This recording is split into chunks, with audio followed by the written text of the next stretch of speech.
I mean, you're very brave to have me on, actually, because I'm seriously off-piste in this august assembly, and I hope I can carry you all with me. As when I was invited, this is the image that leapt to mind. And I've included the entire folio of the title as this title page, so you can see the full magnificence of the manuscript. 759 folios sprinkled with gold leaf. It's just magnificent. Here, the slave girl falls in love with the hero and comes to his chamber at night by rope, as one does, on the left, far left. The hero is delighted, fortunately, and they sleep blissfully, having first placed their slippers neatly by the bed. You see this just in the front, enchanting. But is this a boudoir scene? A boudoir suggests a defined area in a larger architectural ensemble, the private space of a lady of means and controlled by her, either in her own right or through influence, and has connotations of sexual adventures. In India of the Mughals, and I'm going to be talking about the 16th to 18th century, domestic architectural space was more fluid, furnished with textiles and bolsters, rather than furniture, and defined by its use at a given moment, rather than delineated for a specific purpose. The idea of physical privacy might even appear alien, as it was not a prerequisite for physical intimacy. So is the idea of a boudoir necessarily feminine? If control of this place, implicit and acknowledged, at the time of use is a vital element, then is there a male boudoir, as depicted here, for example, because the slave girl was not entitled to her own quarters. But how does this relate to the Indian boudoir? In my work on women of the Mughal court and patronage of the arts, it became clear that imperial Begams had really extraordinary autonomy in the 16th and 17th century by virtue of their acknowledged status rather than informal influence. It was not new, but had roots in the Timurid and Mongol courts of medieval Central Asia. Moreover, this was buttressed in the Persianate literary world, of which the Mughals were part, where gender relations were part of the discourse at least since the 11th century. And the discourse is set in the Sasanian court of the pre-Islamic Iran. The physical battles and moral dilemmas accompanying the rise and fall of empires was a fitting canvas for presenting the qualities of heroic masculinity. In this image, it's celebrating the ideal wife. The hero has agreed to a diplomatic marriage with his kingdom's arch-enemy, and then discovers her many wonderful qualities, and she becomes his favorite. And moreover, she's very passionate, an attribute not reserved for concubines alone. I find this a really extraordinary image, particularly in the 16th century. The hero also discovers this wife to be a wise and understanding woman. Here she listens to his nightmare predicting the loss of his kingdom and his murder, set in a chamber giving onto a courtyard with a fountain. The drama is shared knowingly, if indirectly, since they're clearly overheard by the handmaidens who express their astonishment, notably the two on the right. There's just no privacy here. A century later, a more egalitarian understanding of the male-female dichotomy was presented by the great poet Nizami of Ganja, now today's Azerbaijan.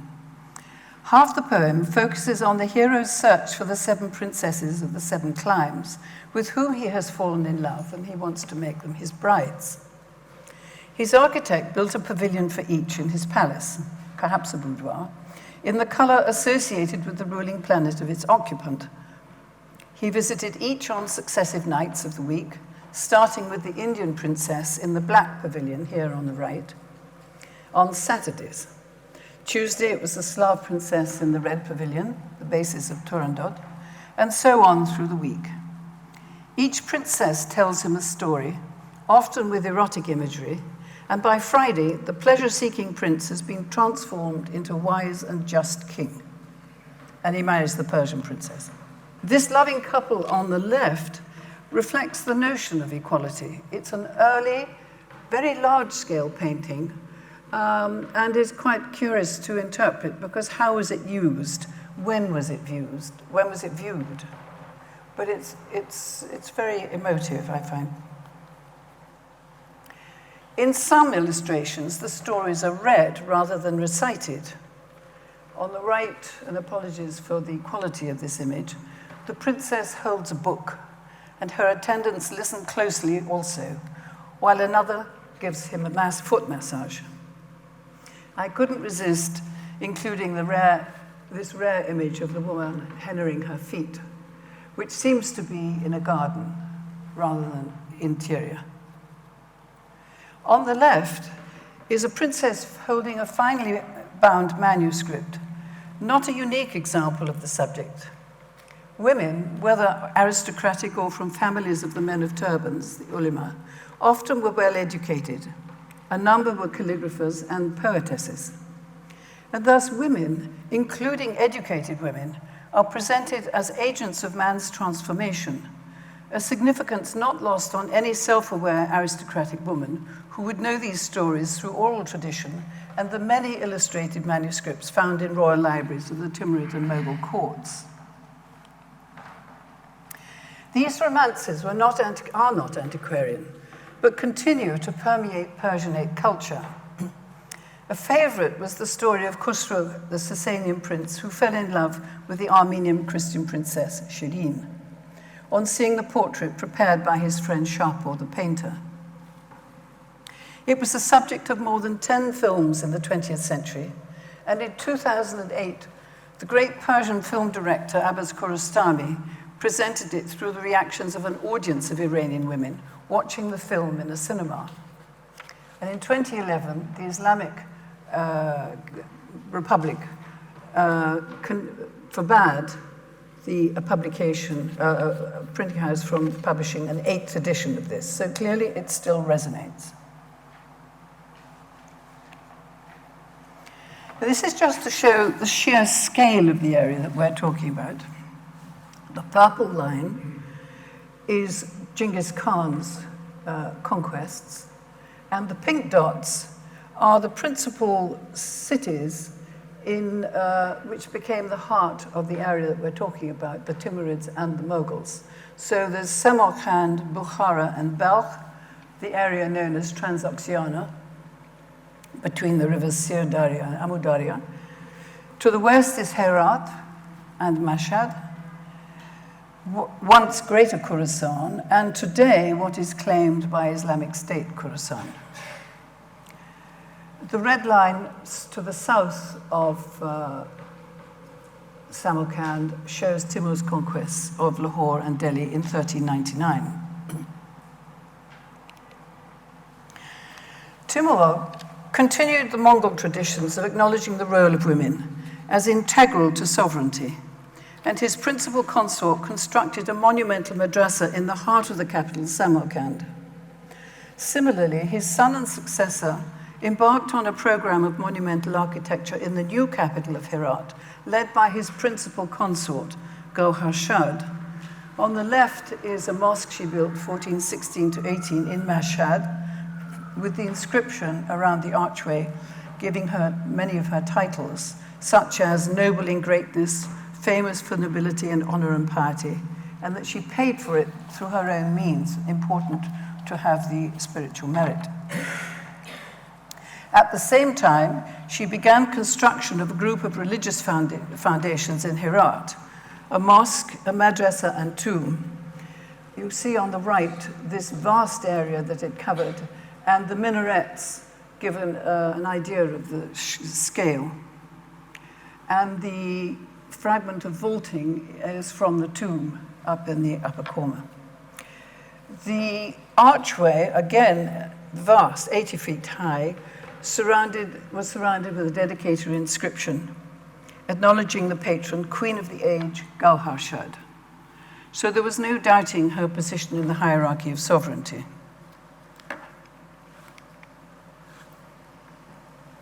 And these traditions were continued by the Mughals in India.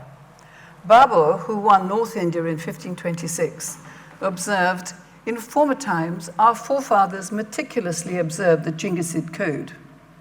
Albeit an unwritten guide to conduct, it covered acknowledgement of Begum status and kinship networks as essential to sovereign legitimacy.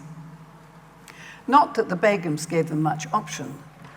Babur had a most remarkable elder sister, here on the right, Khanzada Begum, seated on a cushion to raise her above Babur, her younger brother, who appears as supplicant, in a magnificent tent hung with rich textiles outside a fort. Timurids and Mughals usually preferred to stay outside forts. He kept a diary and mentions he left her as hostage to the victor when abandoning his capital Samarkand in 1501 after a siege of 5 months. Very brotherly. 10 years later, she rejoined her paternal family, and the account shows her extraordinary resilience and the respect according to an aristocratic woman from a renowned family, albeit one without a kingdom at the time. Once in India, Babur sent word to the courts of Khorasan and Transoxiana, calling for the Begums to join him, and all received houses and lands and gifts to their heart's content. And he commanded his principal architect to respond to their every wish. Whatever work, even if it be on a great scale, give it precedence and carry it out with might and main. He really needed their support. And they came. The wealth of India was legendary, and the distribution of spoils following Timur's raids in 1399 was renowned. On the left is the image from the chronicle of Timur's chief wife celebrating when she receives them from Hindustan.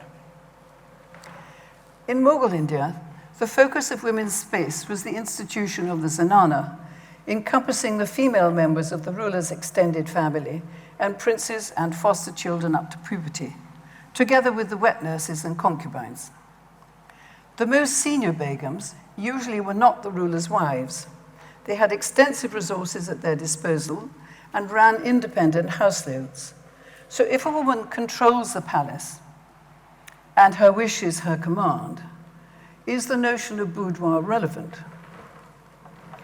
Babur's successor Humayun gave a great feast after his accession in 1530, at which 96 stipendiary Begums were present, all arranged hierarchically, as described by his sister Gulbadan. She also mentions the jealousies among the younger members who complained about precedence given to the older generation. In response, Humayun called the zenana together, including the wet nurses, and this is important, as you'll see, and made a sort of peace treaty. He made them sign a letter saying, whether it please you to come or whether it please you not to come, we are content and thankful to you. So even the young were a force to be reckoned with.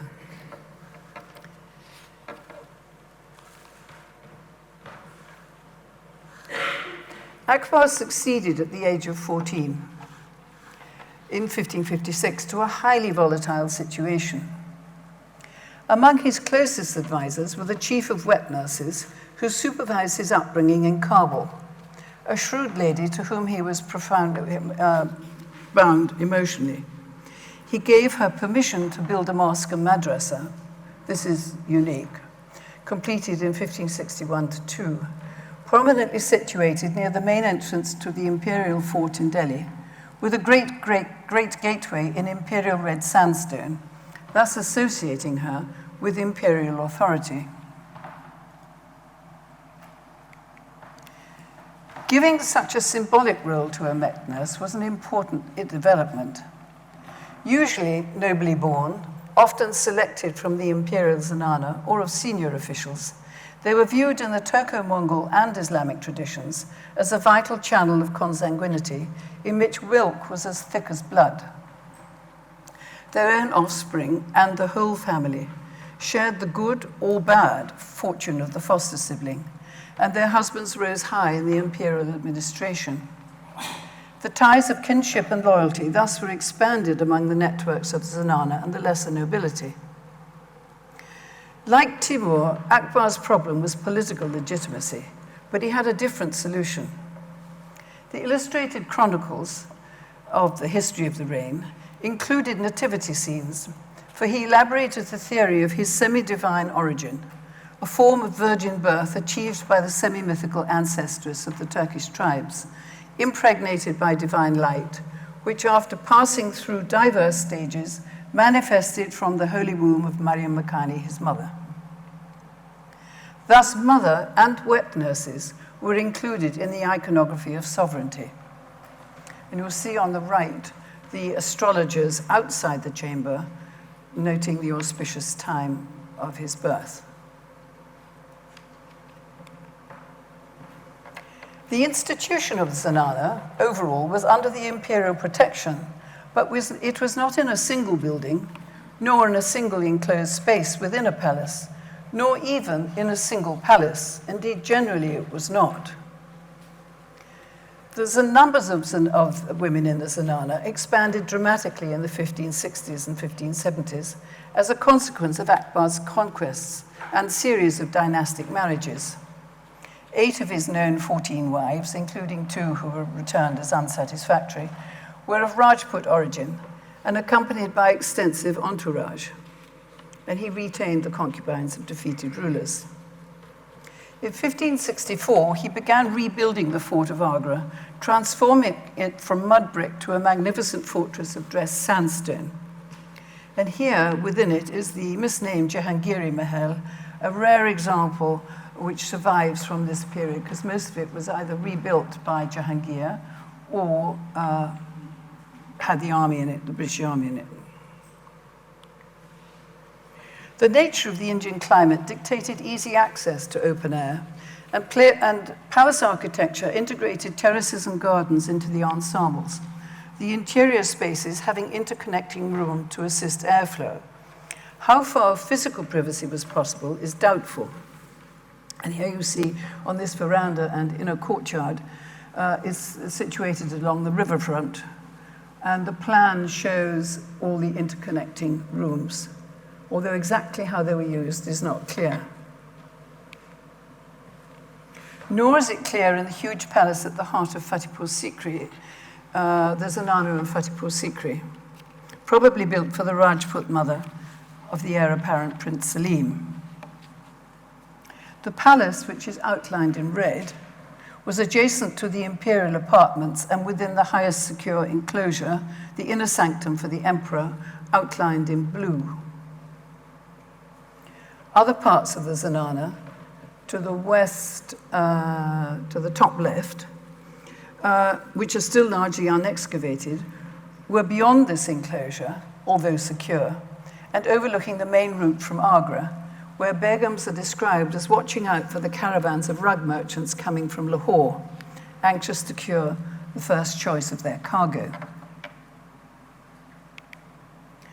Access to this palace was strictly controlled through the gateway. Apartments, shown here in the lower section of plan, faced onto the large central courtyard with double-height halls overlooked by balconies from the upper chambers. Most were interlinked. It was a cohesive unit in which to be physically alone or with a few chosen companions could probably be commanded but might not be particularly discreet. And notwithstanding the construction of the 2 capitals, with the third in Lahore from 1585, the court remained largely peripatetic. On the left is the Queen Mother traveling from Delhi to Agra with the imperial entourage, but she has her own boats and so on. And on the right is the tented enclosure for part of the zenana in the Great Hunt near Lahore. Akbar was campaigning for much of his reign or on hunting expeditions, which also served to keep the army fit, in training and fed, and provided opportunity for distributing rewards or meting out justice. The Queen Mother remained a major political force at court, and it was she, with other senior Begums, who pleaded imperial forgiveness for the future Jahangir after he established a rival court at Allahabad in 1603 and accompanied him back to court. But this version of the birth of Salim, from the illustrated chronicle produced for Jahangir, reflects his interest in individual character studies and the human rather than the generic types found in earlier manuscripts. It focuses on the personalities of the Zenana ladies and their diverse ethnicities. His Rajput mother, rather darker skinned, contrasting with the Queen Mother seated in the chair, a Begam before her to the left, a woman from Central Asia holding a small fan. Jahangir took a personal interest in his artist's work, and this important change in the pictorial representation of women can be attributed to his impetus and also perhaps to Nur Jahan. The title of Mariam Zamani, Mary of the World, was bestowed on Jahangir's mother soon after his accession in 1605, which she retained until her death in 1623. She supervised his accession ceremonies, but for most of the reign, she was overshadowed by Nur Jahan, who married Jahangir in 1611, his last wife and with whom he had no children, yet who dominated the imperial affections and became the primary force at court, through influence, not by right. It was she, not the Queen Mother, who entertained the emperor on most ceremonial occasions. Few paintings depicting women at this period survive, but these two reflect Jahangir's and Nur Jahan's shared interest in allegory.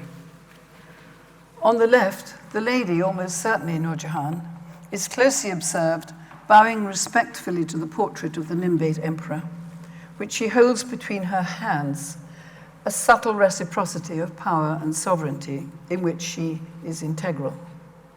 On the right, the elaborate composition depicts, again, Nur Jahan probably, entertaining the emperor and heir apparent. The setting is a garden, might be a boudoir in Europe, probably built by her and completed in 1622.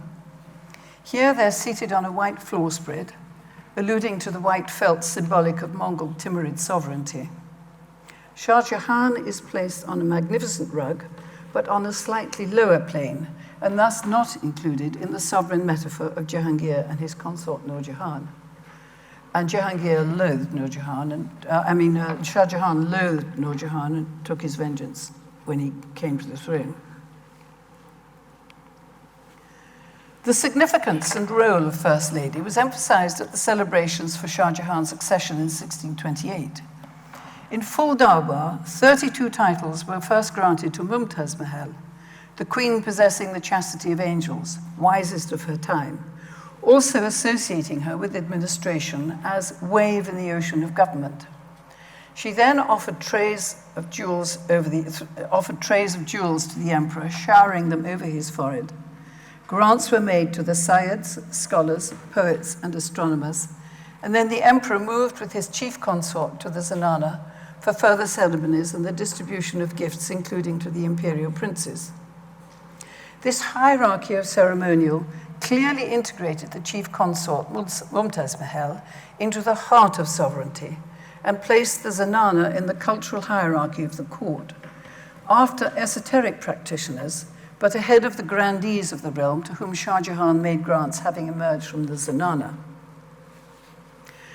When Mumtaz died prematurely in 1631, all her privileges and titles were bestowed on her eldest daughter, the Princess Royal, Jahanara Begum, who at 18 became keeper of the imperial seal, which was kept in the Zenana. She received half her mother's property and an annual stipend, so she was very wealthy, wealthier than her brothers. As First Lady, she took over the wedding arrangements for the heir apparent, suspended during the mourning period, and the magnificent parade of gifts assembled by her and her mother was the most eloquent statement of her power and position, which you can see here, the parade, and also these wonderful gifts on vast trays covered with rich brocades. And the gifts might have included things like this, although these are a little bit later, probably mid-century, and this wedding was 1632. On the right is the Kalamdan writing set with rubies, emeralds, and diamonds. That's the hierarchy of gems as appreciated by the Mughals. And on the left, a covered bowl set with rubies. Jahanara never married, in accordance with a custom attributed to Akbar, who feared that the spouse of the eldest daughter might become a threat. So she remained chief of the ladies of the time, active in her patronage, including of women, for example, ensuring that an equal sum was reserved for alms to saintly and needy women as for men at her mother's annual memorial commemorations. The heart of the Zenana, the area, the Kas Mahal at Agra Fort, was redesigned by Shah Jahan and completed in 1637. The center was the emperor's sleeping pavilion, and to the right was part of Jahanara's apartments, the three sides of the courtyard being the residential areas for the parts of the Zenana, some members of the Zenana. The precise use of the interiors is unclear, but it was certainly protected space, but whether public or private.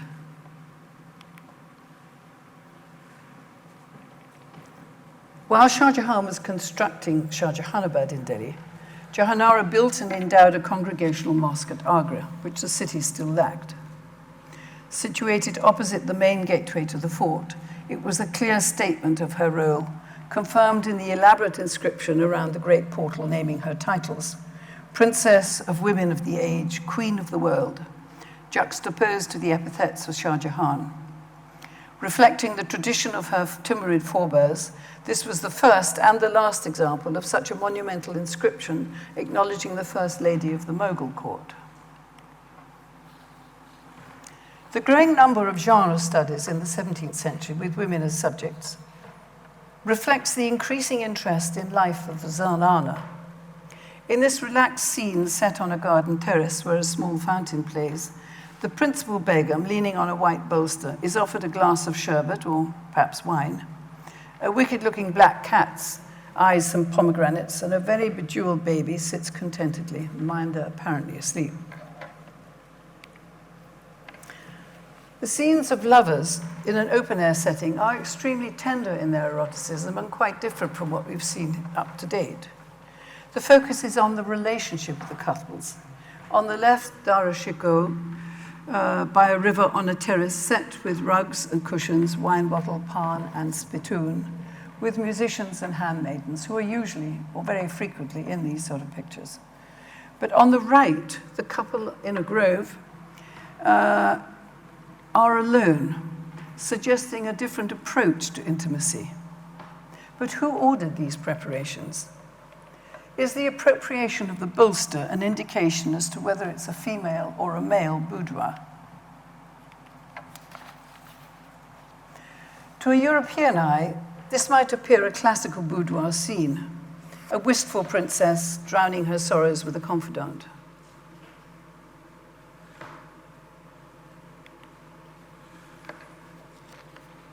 Such paintings were enjoyed in albums, interspersed with calligraphy, or with botanical studies.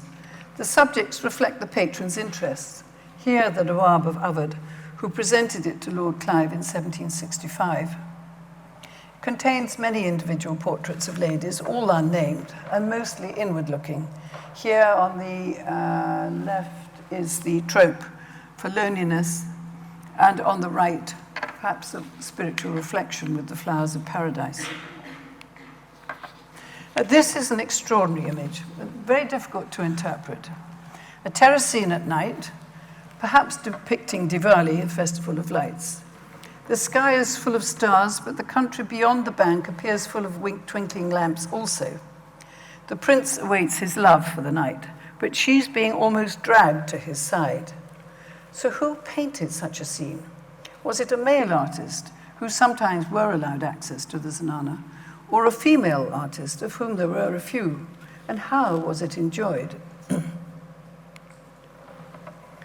With the decline of the central power in Delhi in the late 17th and 18th century, the Zenana became a more effete, inward-looking institution, uninvolved in the power play of empires. This scene is closer to an Orientalist image of a harem, the women trying to persuade the prince to make a different choice for his companion. The veranda has an open door to the chambers on the left, with shutters ajar. But on the right is another similar pavilion. So I was wondering if this is the concubines' compound. their designated area, as they wouldn't be allowed into the main zenana areas. The personalities are clearly drawn, including two turbaned women. A number of paintings, apart from this album, reflect an interest in alternative lifestyles. Both scenes are set by a garden pavilion. On the right, the principal pair seated together, cooled by a peacock fan symbolizing royalty, one wearing a turban, are being tempted by a third who leans on a large bolster. On the left, two handmaidens to each side of a girl try to persuade her to join in while others eat and drink, or lie down listening to musicians. But is this a dalliance or a performance for amusement? Because there were plays performed at court. On the left, a princess reclines on a gilded bed, leaning against a bolster, enjoying a foot massage and being amused in one way or another by a handmaiden as musicians play. But there were options, as shown here by the Begum Samru, who transformed herself into one of the power brokers of North India. This remarkable woman was a former Nautch girl in Delhi, who caught the eye of a German mercenary, Walter Weinhardt, and married him. Commanding 82 European officers and 4,000 troops, he always took her with him into battle. So after his premature death, she took over as commander-in-chief, petitioned the Mughal emperor, who needed her help, and was granted land near Meerut. Hers was a pluralist court, the mélange being Muslim and European. Her palace in Sardana was built by an Italian architect with glazed windows, which you can see here. And perhaps in this cultural environment, a European boudoir might have been appropriate. She commanded an impressive force, accompanying her troops into battle on an elephant, a maroon parasol, symbol of her authority. According to Sir William Sleeman, Rambles and Recollections of an Indian Official in 1841, she kept a Muslim style with a turban and a hookah, which allowed her to walk across the world of customs without posing any hindrance or consternation to the larger nobility of India. She had an uncommon sagacity and a masculine resolution, though a woman. The 18th century courts of the semi-autonomous states of North India, such as Lucknow, were sophisticated centers of Persianate culture and also pluralist. Muslims, Hindus, and Jains participated in each other's festivals. Respect for saints and religious practices, regardless of denomination, was the norm, which was largely true until the late 20th century in India and also in Pakistan, which, according to the 2017 census, has 4.5 million Hindus. The Hindu Council claims more. Here, a princess celebrates Diwali. Ladies process towards the yogis in the foreground as the drum beats. A female Jain ascetic in white stands to one side, and a yogini, a female ascetic of royal blood, leans on a swing, having taken a vow never to sit. Behind is a small temple where female devotees sing religious songs, and beyond that, the wonderful gardens.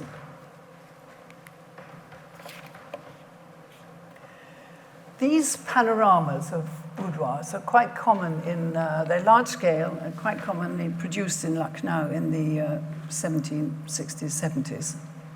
Here, the First Lady of the palace, seated on the main terrace with her handmaidens, watches a juggler, but she's overlooked on the upper terraces, which you can see in the detail, with two stories of her co-wives. So is this public or private?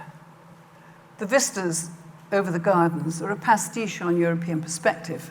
In the mid-range, the water flows beneath the bridge in impossible directions, but it's wonderful.